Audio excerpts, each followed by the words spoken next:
Hey, RetconRaider here, and welcome back to Warhammer 40k, Rogue Trader. As today, we see if the needs of the Haneumany outweigh the needs of the few. Though, before we get into that, you'll notice, of course, I'm already out in System Speculo. I went ahead and took the liberty of traveling out, just so we wouldn't have to bother with that on screen. We're pretty much done with travel events anyway. And I did go ahead and take care of the Kiaba Gamma thing off screen because it was basically a non-event. Like, we got there, we had two options. There was an epidemic. We had two options to either use normal epidemic quarantine protocols or burn everything. And you know, I went ahead and used the normal protocols and nothing, like, it ended. The epidemic was over. And there were no costs or rewards, so it really didn't feel like we needed to show that. Quite possibly the most simplistic colony event I've seen in the entire campaign. So yeah, we'll just stay completely focused on Pascal's thing, which I do believe is our final non-main campaign quest arc. Though much like with Argenta, I have no idea how long or involved it might end up being. Honestly, wouldn't even guess at it, given how short hers ultimately was. But I feel like Pasq has generally gotten a lot more attention than she has.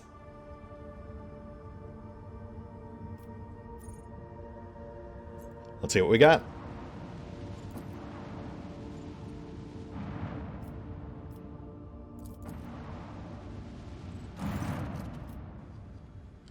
Your Lordship, hailing the ship surrounding the Hermetico's wreck led to receiving the following transmission. We are the Cognizance Fleet. We praise the Messiah of Discontinuing. We remain in prayer. We remain on standby. Let the cycle be discontinued. The Omnissiah knows all, comprehends all. We are the Cognizance Fleet. We praise the Messiah of Discontinuing. Oh, that's probably normal and good. Ravor, is there anything unusual coming up on the scanners? Yes, Your Lordship. We're picking up traces of recent combat on many of the vessels. Numerous traces. Right. Based on the initial radiation background assessment, it appears that an Adeptus Mechanicus weapon has been used against them. Right off the bat, I'm going to say it's probably like a weaponized version of Amernot's hive mind or Unity tech. I hypothesize that the schism within the Cognizance Fleet has reached a climax. My tech comrades raised arms against one another. It is with sorrow that I register this information in the archive. Pasq, do you think it's strange that all these ships seem to be crewed by Amernot worshippers? Confirmed. The number of adherents of discontinuing the cycle does not correspond with the earlier prognosis. The willingness to declare one's commitment to the teachings of Blessed Amernot is anomalous. This unit is intrigued. Vigdis, try hailing one of the ships. It will be done, Your Lordship. Request denied. We are receiving only the message voiced earlier. Tell them that I, the rogue trader Valen von Valancius, am requesting to board. We have received a standard denial of request message, Your Lordship. What outrageous impudence! No, it's fine. I'm actually pretty sure there's no one home. Not in any real sense of the word, anyway. Let's try the other two flotillas.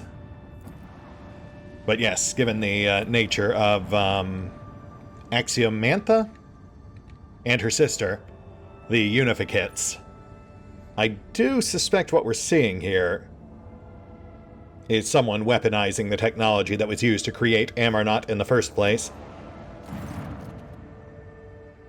Since I do think it's becoming increasingly clear that Amernot was not a single individual or entity, but rather a collective of disparate parts linked together using that general concept. And his death was basically that collective, that hive mind being broken back up. Your Lordship, according to the ship's registry, we're looking at the Arc Mechanicus Hermetico. We picked up a Vox signal coming from her. Permission granted. May the Messiah of Discontinuing reveal the way to a safe docking gate. Huh. The raspy voice of the person who recorded the message is vaguely familiar to you, but you cannot put your finger on it. Okay, no, that's gotta be Brass Whisper, the tech priest whose main defining feature thus far is having a raspy, faulty Vox. Requesting the right to participate in the first boarding party. Evaluating shuttle docking options. Any signs of traps or hazards? This is almost certainly Inquisitor Calcazar's tech priest. Not at the moment, Your Lordship. The damage to the hull makes observations difficult, and the surviving vacuum locks are sealed shut. I hypothesize that the proper vacuum lock may be opened using my personal access code. Justification. A message from the Arc Mechanicus. Okay, well, yes, then this is definitely a trap. What exactly do we know about this ship? Each Arc is a sanctuary for the Adeptus Mechanicus. Every such ship is a relic. They are incredibly ancient and were made to search for the sacred standard template construct patterns. Legends tell of entire forge worlds that were literally disassembled for parts to make such vessels. In any case, she's a ruin of her former glory. We observed numerous traces of internal decompression, but not a single sign of aggression carried out from the outside. For what it's worth, some of the decks look intact. At least from the outside.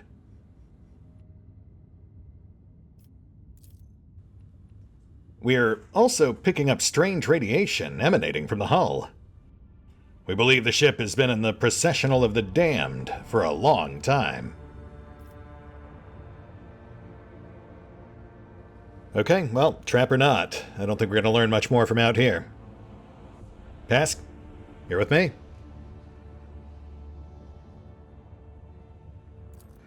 It will be done, Your Lordship.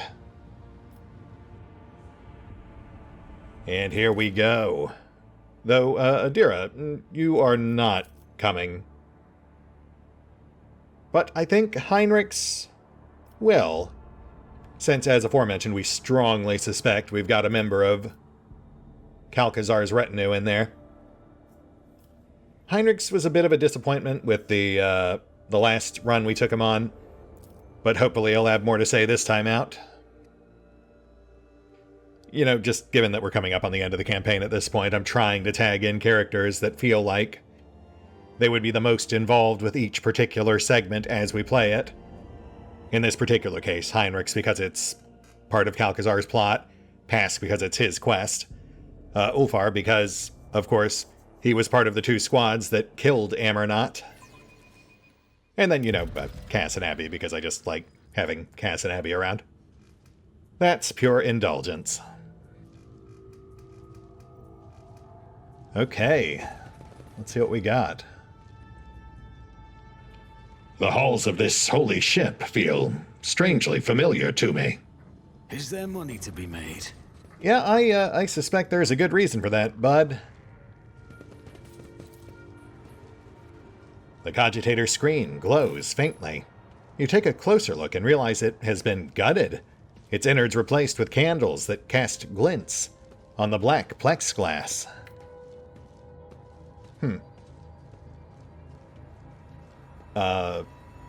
Hi.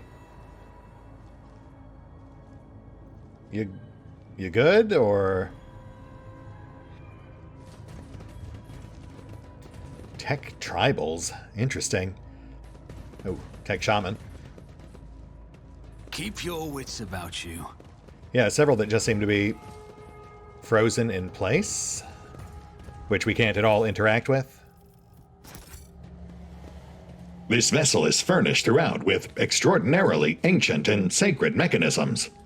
What a great temple it used to be.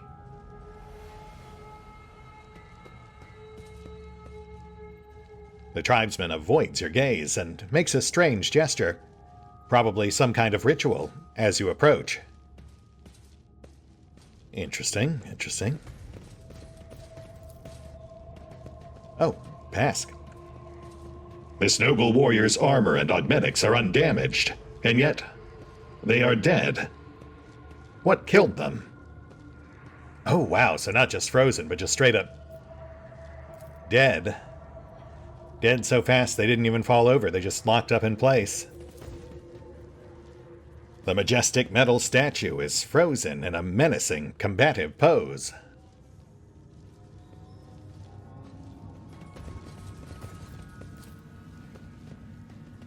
This ancient warrior's flesh was once enhanced with priceless augmetics, but they are dormant now.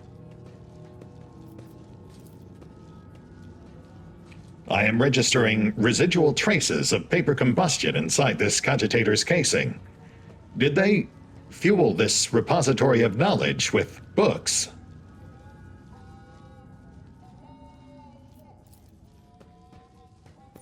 This is odd. I see scratch marks from a servo claw on this venerable Skitarius's armor. Interesting. So likely some sort of injected or applied payload that just straight up killed them on the spot. Likely derived from our tech blight, I would imagine. What kind of paranoia drove the crew to place the cannon platform here, in the very heart of the ship? Sector 28. This cogitator's pattern is so old and sacred, I have never seen the like of it before. I have only heard about them from fragments of legend. The barbaric inscriptions, blasphemously profaning the flesh of this sacred machine, echo the words of the requiem of reverent shutdown. Also, I just realized Abel is with us. Yeah, he's right there. They did not draw attention to that. He's just tagging along.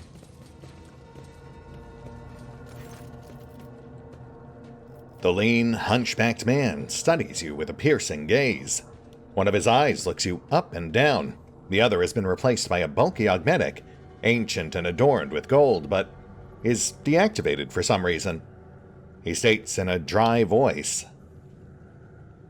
"The ghosts of nothingness have entered the deck of the Akgen tribe."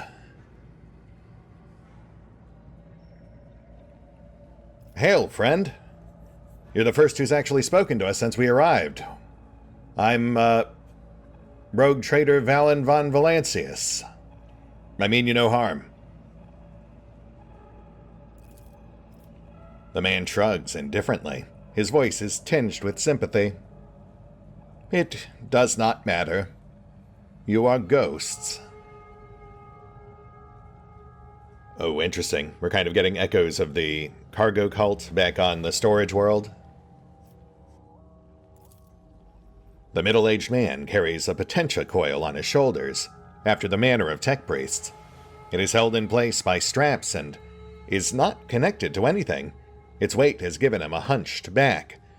One of his arms has been replaced by an exquisite tech scribe augmetic, but the quills and styli are incredibly dull, as if they have been scraped against bare rock, and the limb servo motor is dormant.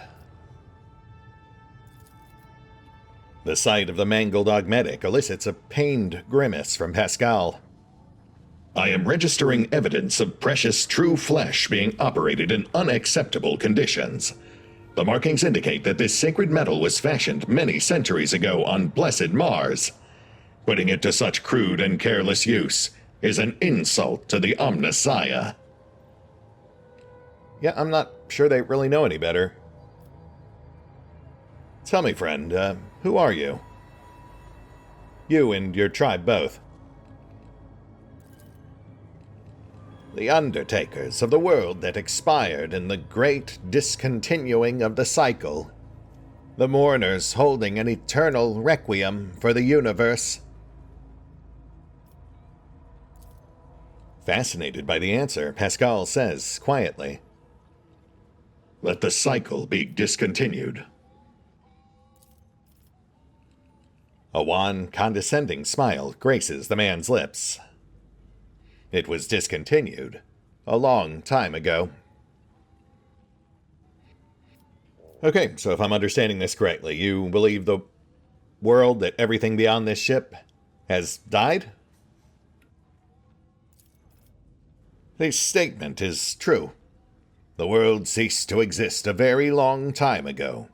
It turned to nothingness, to ashes.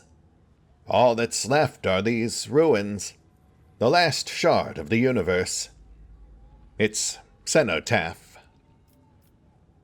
Man, that's rough. I like the universe. You know, it wasn't perfect, but it's where I kept all my stuff. What do you think finally got it? The unthinkable was wrought. The cycle was discontinued. This tribesman's mind is full of the most unenlightened superstition.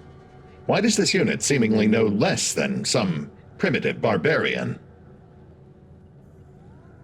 Well, I'm going to say when Ameronaut died, the ship's networks went down and they just assumed everything beyond it ceased to be. So is that a good thing or a bad thing? It is neither. It just happened. But it was a grievous event. And we grieve. And rather than assume you might just be mistaken, you believe that we're ghosts? It never occurred to you that you might just be overreacting to the Wi-Fi going down? Yes. There is only nothingness outside this ship. Sometimes it spits out ghosts born out of the world's ashes, and they wander in. The sight of you saddens us, for we mourn you. Alas, there is nothing we can do to help you, since you do not exist. Interesting. You know, given the generally networked nature of tech priests, and specifically the whole unification thing with Ameronaut, it does make you wonder if, like, something just got fried in their brains when he went offline. We are seeing a lot of other broken augmetics.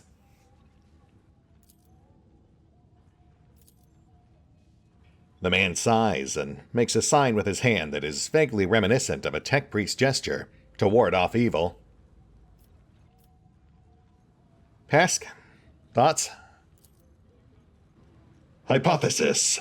This primitive community is made up of descendants of low-ranking technomats who once serviced this deck. The name Akgen derives from category Akgen.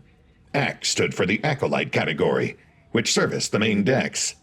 Gen referred to service staff who were assigned general, as opposed to specialized maintenance duties. Right, so essentially, serfs. The man looks at you and Pascal with indifference. He does not seem to have understood a single word. Yeah, that tracks. Hey, Chief. How exactly do you and your people survive? We hold a vigil for all of existence, and the spirits of the mechanism give us water, food, and nutrient mix. We thank them for that with rites of machine servicing and maintenance. So commands the great entity. I am registering multiple deviations from the catechism of maintenance and operation in the actions of these units. Hypothesis. The breaches of sacred instructions do not stem from a malicious lapse into heresy. They are a consequence of the rite having been lost to memory. A grave heresy, but not as profane. The voice from the box is full of sorrow and reproach.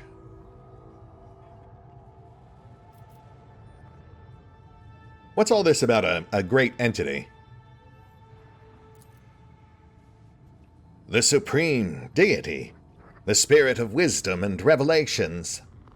It bears the name Marnat. Oh, does it? Perhaps there's one or two Haneumany still kicking around the Hermetico. 2 more now with Pasq and Abel. The name grabs Pascal's attention. He says, sternly, I am registering a meaningful linguistic pattern, requesting all available information on Marnat. Marnat is a divine being of great wisdom. It was this great wisdom that discontinued the cycle, and all who had partaken of it lapsed into nothingness. We never partook of the wisdom which is why we exist. And I have nothing to tell you about it, Ghost. Right, which implies that Amernot was just like a core circle of Magos, assuming that we go by the titles on Abel and Pasq. Whereas these were all lowly acolytes, and thus were not part of that network. So they did survive the dissolution of Amernot, but obviously still were impacted to some degree, either due to faulty augmetics or the downing of the local noosphere. I think that's essentially the equivalent of the tech priests' like Wi-Fi network. But given the nature of the Haneumany, we can also probably assume that the individual components of Amernot were not wiped out of existence. They were simply broken up. Hey, why are you the only member of your tribe who seems willing to actually interact with us? I am the Fabricator General. My shoulders bear the sacred burden of leadership. The man shifts his shoulders, bent under the potentia coil resting upon them. The others fear you, as ghosts can carry the living away into nothingness. But I am protected by Marnat's grace. Pascal's roar is like the blaring alarm of an extractor. Fabricator General, I am registering heresy. The man listens to the tech priest's outburst without flinching. The universe must have a Fabricator General, the supreme priest of the Omnissiah. There is none other to hold that title. Therefore, it is mine. You mentioned that ghosts sometimes take your tribesmen. Aside from us, have other ghosts been through here recently? The echo of an old crime was heard beneath the arching vaults of our home. The tribesman nods at you gloomily. A ghost of nothingness walked among us, of like appearance to you, but without a face. He spoke words that must not be spoken, and then penetrated the chamber of Observus. And our abode was shaken by the wrath of the gods for days. And we felt as though we were drifting through nothingness. Oh, okay. I think he's describing someone retrieving the ship from wherever it was lost and bringing it here for use as bait in this obvious trap. Pascal lowers his head and says quietly, That is him, my mentor, Amernot. No, Pasq, I'm pretty sure we're talking about the maimed hunter here. Tell me, what did this ghost look like? His brow bore the mark of sorrow and past misdeeds, and his voice was like a seeping sand. Yes, okay, so I mean that is almost certainly Brass Whisper. Were they alone, or did they bring other ghosts with them? Other ghosts walked with him, but he alone had a mind and a will. The others did his bidding. Okay, so like servitors, servo skulls, etc. Maybe Skitarii? I'm not sure exactly where they fall on the free will index. And they went to this chamber of Observus? Are you trying to say observation chamber? an abode for deities and mighty spirits, secluded from mortals. The man points towards the entrance to the lift shaft. Down this great tube, they used to descend to the mortals. Now they have all retired to the house of Observis, the calm and keen-sighted, there to remember and mourn the world that once was. This unit has given us a distorted description of the Observatorium, the bay that housed the Hermeticos Bridge. There, under a grand dome of glass-screte, the wisest hierarchs of the Adeptus Mechanicus would spend time in reflection and strive to discern the Omnissiah's guiding signs in the glitter of the stars. Pascal hesitates and then adds worriedly. Correction, this data is a hypothesis. An archive search yielded no confirmation of this data. My possession of it is an anomalous cognitive fluctuation. Sure, yeah, I'll bet. I mean, what would the alternative be? That you've somehow been here before, but forgot about it? That's crazy. Can you imagine? But, still, we should probably find our way up there. Abandon this thought. Your kind can't go in there. The great tube was made for the travels of gods, not mortals. Only one who has the blessing of Pref, the great spirit who rules this deck, may approach the great tube. But even such a one will have tried in vain, for the great tube spirits have sealed its gate, and will only open it to those who know the divine word. And the rust wraiths ensure that humans don't steal the word. They'll make short work of any thief. Pref, that's a new name. Who's that? The master of this deck. The second most important god after Marnet. Mortals cruelly betrayed his trust once, and he hasn't talked to them or protected them since. Pref only ever answers the shaman's invocations, and only occasionally at that. The tribesmen's profane speculations most likely describe an important machine spirit that remains awake, requesting a conversation with the unit identified as the Shaman.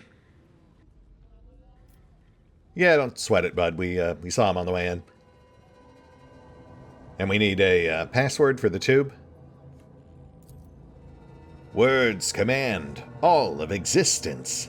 The gods ruled the universe using words of power. There was a time when mortals, too, were granted knowledge of them. But that time died, along with the world. Hypothesis. The term divine word refers to a command litany. A thorough understanding of the situation aboard the Hermetico will allow me to select the correct litany and recite it to the mechanisms that are still operational. Yeah, that's my thoughts as well. And these rust wraiths, I'm assuming combat servitors, Skitari. The man points at one of the motionless statues. The ancient ones, the servants of the gods. They used to be the gods' great warriors. Now they guard the peace of this universal cemetery, and see to it that mortals don't challenge the divine order. Oh, the dead warriors? ? Are they dead, or are they just like in standby? I mean, I assumed that Brass Whisper killed them on his way in, but...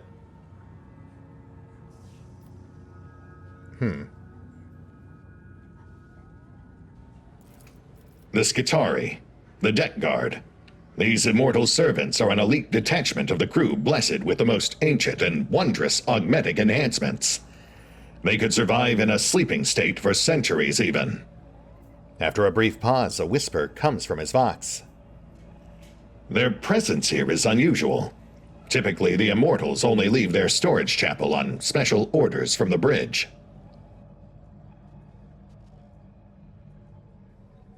Tell me, how did the faceless ghost get past the rust wraiths and access the Chamber of Observis? He knew the secret. The spell was not of divine origin. Its power surpassed that of the gods. It was born in the mysterious depths of irregularity, and soon after a mortal first uttered it, the world was no more. Oh, okay. The weaponized tech blight, a weapon almost certainly employed by Brass Whisper, likely what killed/broke up Amernot in the first place. Now being deployed to once again infiltrate the Hermetico to use it as bait to draw in the rest of Amernot's disparate pieces. It is possible the Rust Raids tried to stop them, and then Brass Whisper just used the weaponized tech blight to shut them down or kill them.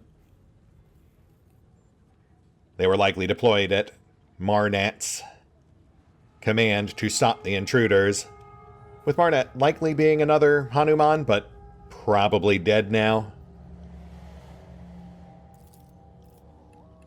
Pascal waves a mechadendrite at him in annoyed dismissal and says impatiently, The blessed Amernot can command any mechanism on his ship. The indoctrinal heresy uttered by the unit is unworthy of attention.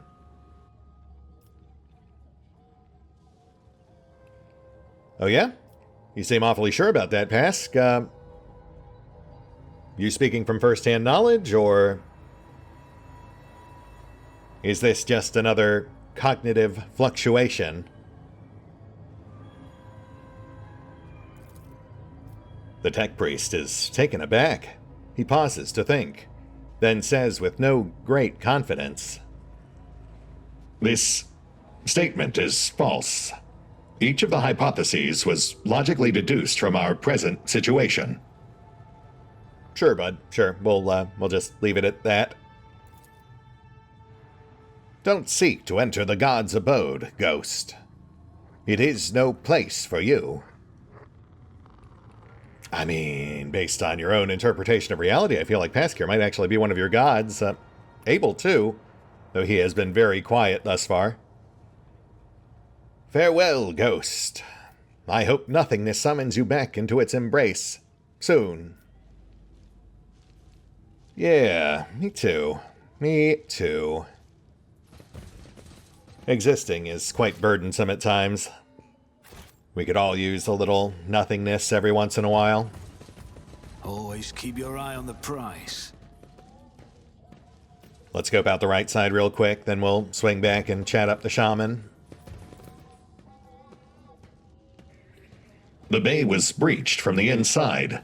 Traces of scaling suggest the use of a melt-a-charge. Brass Whisper's access point, perhaps?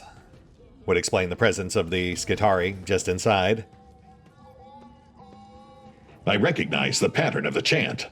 They are imitating a reactor shutdown vigil. Something simply ordered the spirit of this machine to die. Oh, weird.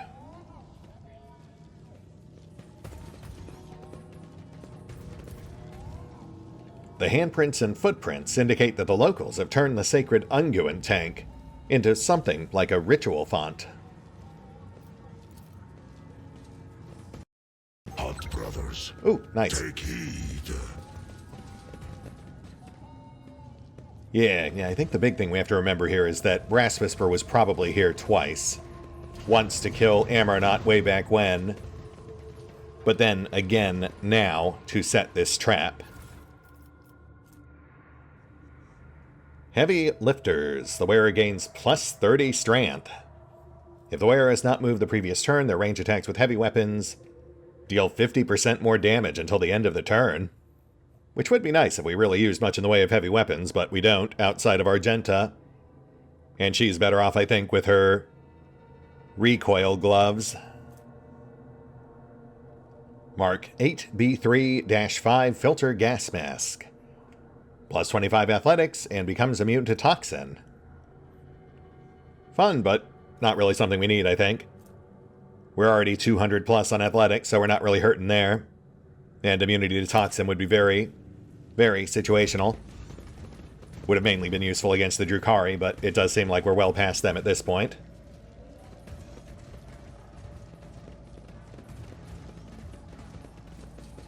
Alright, let's go chat up the shaman. I've got some general theories, but I'm going to hold on to them until we see what they have to say. There's our lift. These barbarians are pillaging the ship's supplies. I am registering a Category 9 blasphemy.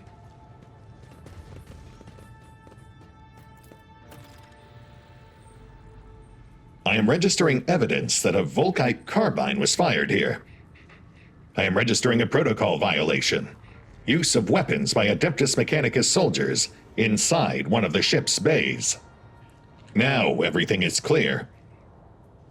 A battle was fought, and during preparations for it, Amarnot declared the Observatorium off-limits, even to fellow servants of the Omnissiah, the Explorators. It was an internal conflict, and he expected his erstwhile tech comrades to become his enemies. Interesting. Honestly, kind of has echoes of Theodora's descent into paranoid madness after Calcazar wiped her memories. This holy ship's deplorable condition is an unacceptable heresy. Sure is, buddy. The elderly tech shaman looks up at you with dim eyes. He smells strongly of exhaust fumes. Have you come to speak to the great Pref, ghosts? Pref will not speak your lesser tongue, but I can help. I can interpret. The aging barbarian's skin is covered in tattoos of mechanisms, as if the ink drawings of cogs could pass for actual augmetics. Wires and scraps of flex tubing are braided into his hair, as well as shards from a broken data slate screen. Cogitator circuit boards hang on threads from his large, ceremonial drum. I am registering Category 6, 7, and 8 blasphemies in this tribesman's vestments. Only enlightened tech priests are authorized to dismantle and interact with the bodies of sacred machines. And painting the skin in crude imitation of true flesh is a profane mockery. It is how I venerate the iron spirits who have done their duty and passed into nothingness, ghost. I do this in the hope that I might gain some of their wisdom. This statement is false. I am not registering any veneration. All right, buddy. It's fine. Look, we're just here to ask about Pref. Our deck's great patron spirit, who protects it and watches over everything that happens on it. Pref used to be a kind father to us, until wicked people tricked him. That was when he disowned the mortals who lived here. He wiped the names of everyone who used to be under his patronage from his memory, and no longer recognized their faces. Since then, Pref has been a harsh and cruel-hearted master, who is deaf to our prayers. Right, so someone, probably Brass Whisper, compromised this machine spirit's security protocols. Pref. Hypothesis. The barbarian is using this debased designation to refer to a prefect enumerator, an especially sacred cogitator served by all of the deck's junior machine spirits. I am registering a Category 6 blasphemy. The tribesman claims to communicate with it. Only enlightened adepts of the Omnissiah are permitted to interact directly with a prefect enumerator. Hypothesis. The part of the legend that speaks of disowning the mortals and forgetting their faces describes the removal of access rights from authorized units. For reasons unknown, the prefect enumerator was ordered to cease accepting commands from outsiders. Yep. Yeah, that's more or less where I landed too. So how exactly do you talk to Pref? The tech shaman raises the roaring mechanical sensor and inhales a lungful of its aromatic exhaust fumes. The tribesman's eyes grow dim, and he puts his hands on his drum. His fingers strike the taut synthetic leather with remarkable deftness and rhythm. Like this. Pasq frowns and says darkly, I am registering a Blast it, layman. This blessed smoke is meant for the sacred machines, not your lungs. Then the tech priest falls silent and listens carefully, before uttering in astonishment, This primitive melody is a language. Our language. A variety of rhythm-based tech vernacular in which meaning is created by the lengths of pauses between the signals. The Iron Priests of Fenris can speak Binaric using flutes, drums, and bone rattles. Some of the rituals they use to appease machine spirits loathe the sound of a vox. Okay, well, if you can in fact communicate with this spirit, could you perhaps do so on our behalf? Every word you say is accompanied by a series of quick drum taps in a complex, choppy rhythm. Crackling comes in response from a vox hidden somewhere inside the wall. The tech shaman tilts his head and says, The Great Pref would like to know who is speaking to him. The prefect enumerator is running an identification procedure.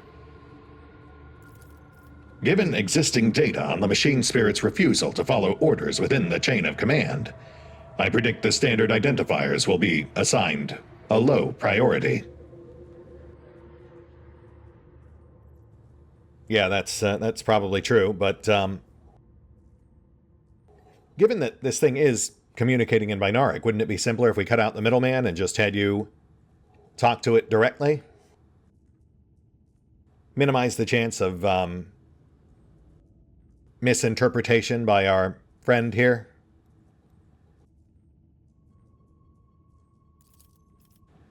This statement is false. The idiom is a distinctive vernacular most likely only used by the ship crew. It is intuitively familiar to this unit, but not intelligible.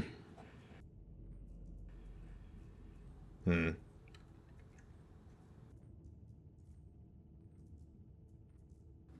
right, well, let's try the most obvious course. You were given access through one of the sealed docking bays, so clearly whoever's up there wants you in here. You and, I guess, Abel as well, since he tagged along. Why don't you just identify yourself by name? See what happens.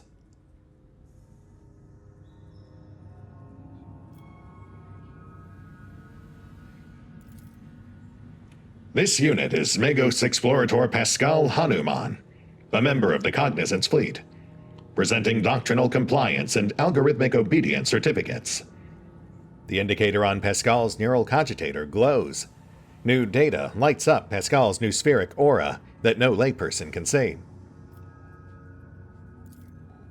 The tech shaman translates Pascal's words into quick taps on his drum, its dangling circuit boards jingling dramatically. He inhales the aromatic exhaust of his roaring sensor, listens carefully, and says in a strained voice, Pref asks why he should treat your words with respect, and not scorn them.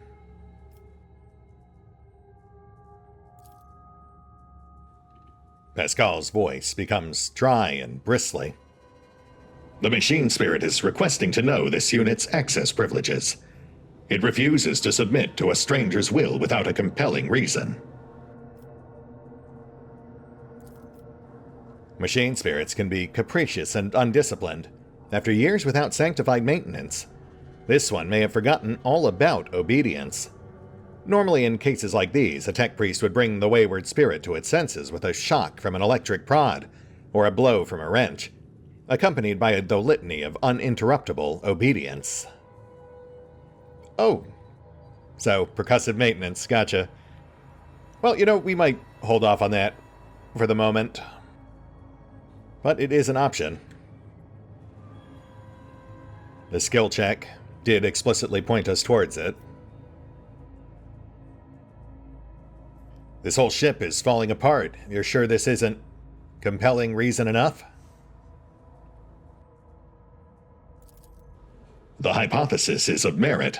This unit is conducting a rescue mission in which the safety of an Archmagos rank unit is at stake. Requesting emergency authorization.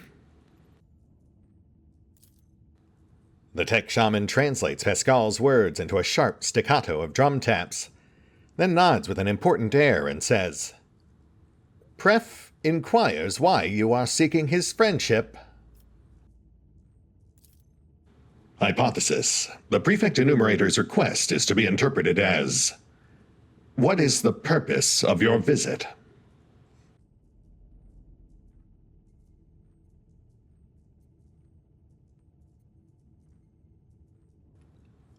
Well, you've shown some pretty uncanny insight since we arrived, Pasq.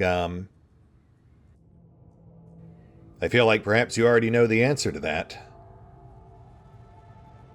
Tell it whatever comes to mind. Even if it doesn't work, it'll at least give us more data. I have come to discontinue the cycle. The tech shaman listens to the crackling coming from the hidden vox in response, and shakes his head contritely. The great Pref does not recognize your name or your face. He will not grant you his friendship and bids you to leave.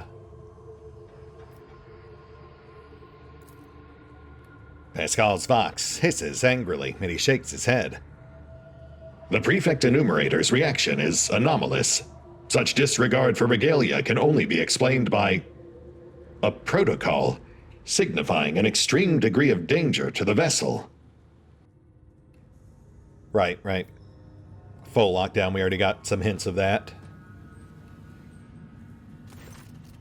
What do you seek from him who has Pref's ear, ghost?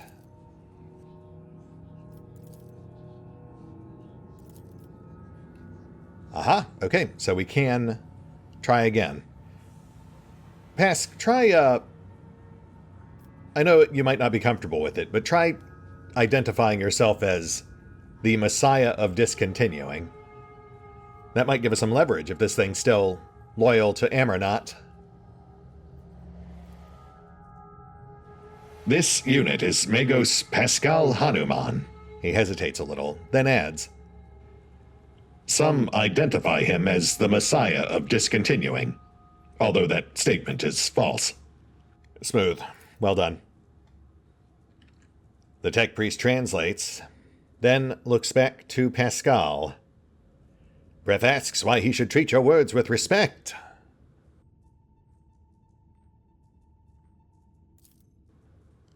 Right, okay, so this is making it seem like we're just going to get the same results.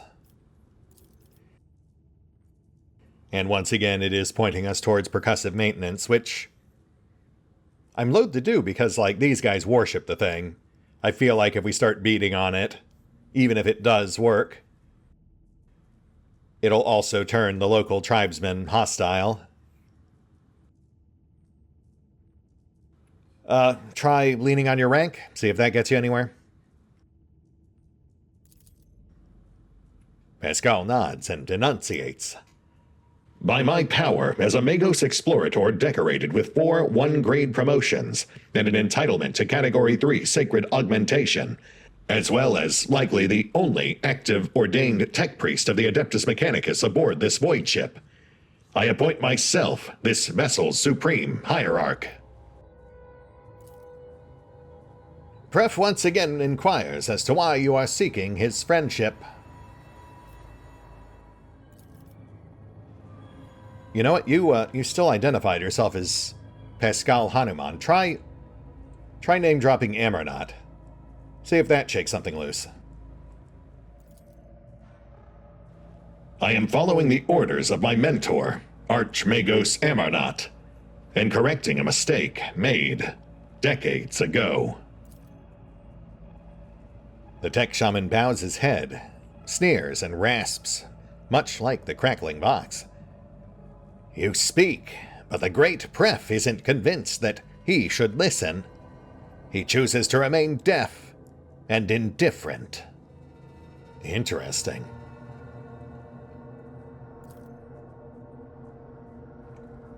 Okay, so almost the exact same result, except in that case it didn't even bother responding when we name-dropped Amronaut, which does seem to kind of imply that whatever happened to it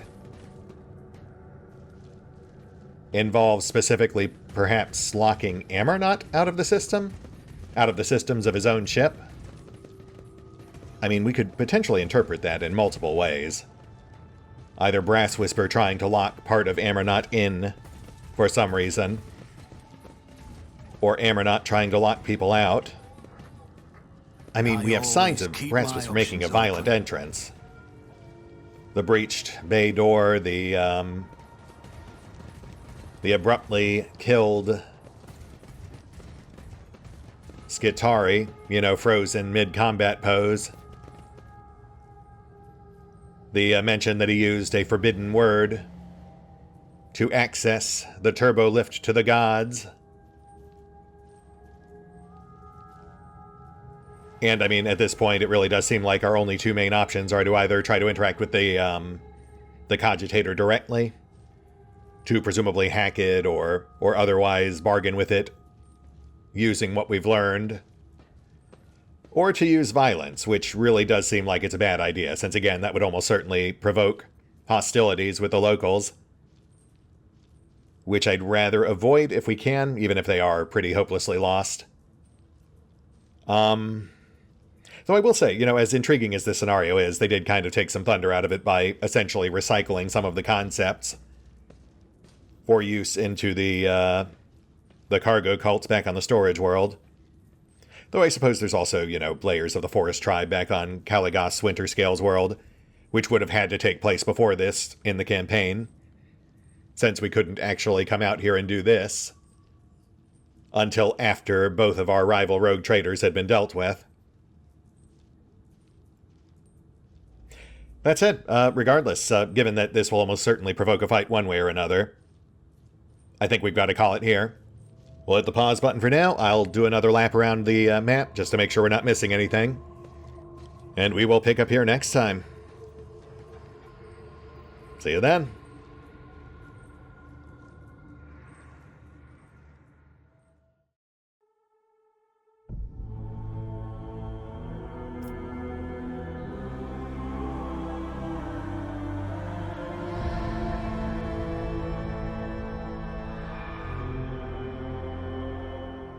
Oh, and special thanks to the Raiders, the fine folks who help make these videos possible, including but not limited to Erie V23, Revenant, Alois, Bowman, Dragon Matrix 7, Drakiith, EgonAlter, Exsellsior, Gottlieb, James Trimmier, Lady Shayna, Giemza, OverlordPherom, RandomPassrby, RobbyB, Triphoppenskip, and Valinrook. Thanks for your support, guys. That said, if you'd also like to help support the channel, then feel free to push the buttons that do the things. Trust me, it does make a difference. Or you could even check out the PayPal, the Patreon, the Nexus GG, or the YouTube memberships. Links are in the description. Hunt, brothers. Take heed.